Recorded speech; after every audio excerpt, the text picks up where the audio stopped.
Mardi 11 décembre 2012, journée spéciale consacrée aux entreprises à Lorient. Économie et environnement étaient les maîtres mots à conjuguer. Organisée par la CCI Bretagne, la journée s'est articulée autour des présentations des différents professionnels présents avec des thèmes précis. Gestion de l'eau, éco-construction, gestion des déchets, écomobilité, communication et accompagnement des entreprises.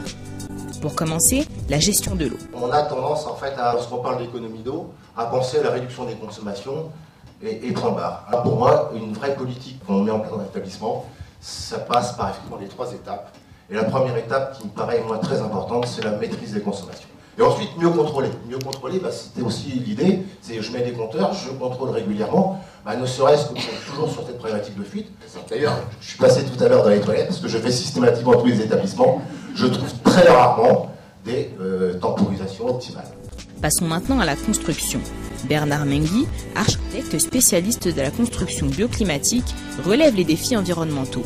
Il nous présente le projet de construction du gîte d'étape La Petite Presqu'île de Nadine et Alain Maudet. L'approche énergétique est une démarche fondamentale aussi, mais pas que. Il y a aussi un travail qui est à faire sur les matériaux. Le bois, c'est une ressource renouvelable, ce qui n'est pas le cas de beaucoup de ressources qu'on a épuisées aujourd'hui. Il n'y a pas que les énergies fossiles qu'on est en train d'épuiser, il y a aussi le cuivre, le plomb, le zinc, etc. Il y a un travail qui a été fait également sur l'orientation du bâtiment, parce qu'évidemment, les apports énergétiques sont extrêmement importants, surtout les apports énergétiques solaires, donc il faut aller chercher le soleil.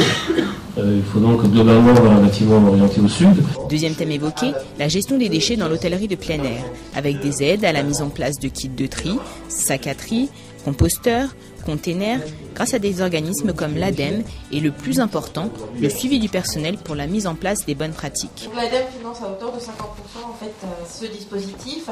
Le coût pour les campings est de 20%.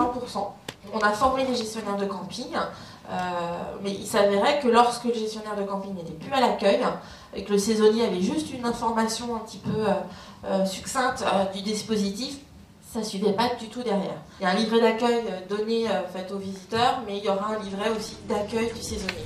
Après les déchets, le transport, ou comment être informé de l'offre de transport sur son territoire en tant que chef d'entreprise. La solution, un kit écomobilité.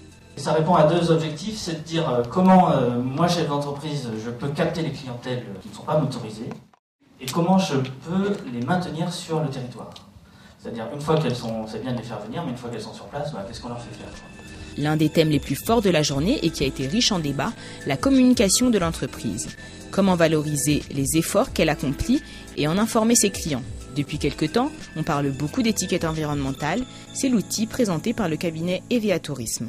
L'objectif du logiciel Malice, donc je vous disais tout à l'heure, c'est de faire passer à l'acte les hébergeurs de quelle manière en délivrant une information précise sur son établissement, donc avoir un profil type environnemental et économique, et faciliter donc la mise en œuvre par le biais de plans d'action qui soient chiffrés au niveau gains environnementaux et gains économiques. L'outil encore en test actuellement a été expérimenté par l'hôtel Castel Clara, totalement engagé dans la démarche. L'étiquette environnementale, elle se base sur ce que consomme le client par rapport à un Français chez lui. Et ça, c'est bien de le rappeler. Et donc, moi, je redonne ces chiffres-là pour montrer que bien que l'industrie hôtelière, c'est une industrie qui a un impact environnemental important. Et donc, c'est bien de faire des efforts.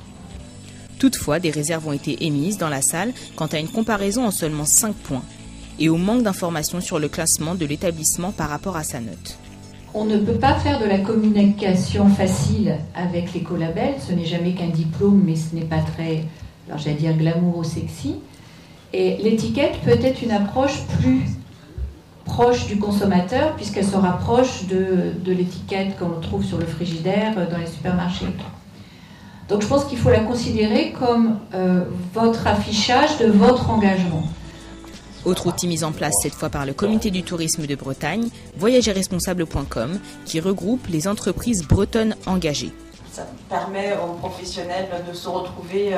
On organise des réunions de club 2 à 3 fois par an, d'échanger sur les différentes pratiques mises en place, sur les différents problèmes rencontrés, et aussi d'être informé effectivement de ce qui se passe au niveau régional, mais aussi national, voire international.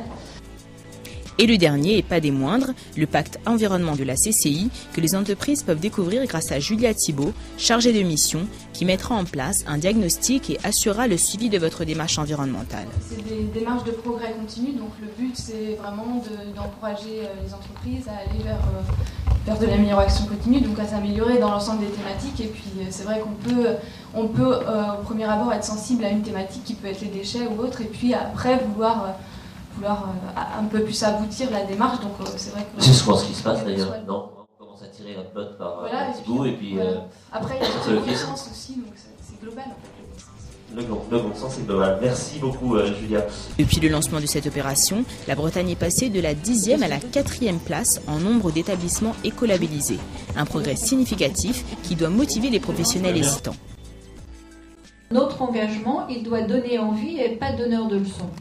Il faut vraiment que le développement durable soit quelque chose qui remette le plaisir au cœur de nos métiers, de notre profession et je dirais de nos territoires touristiques.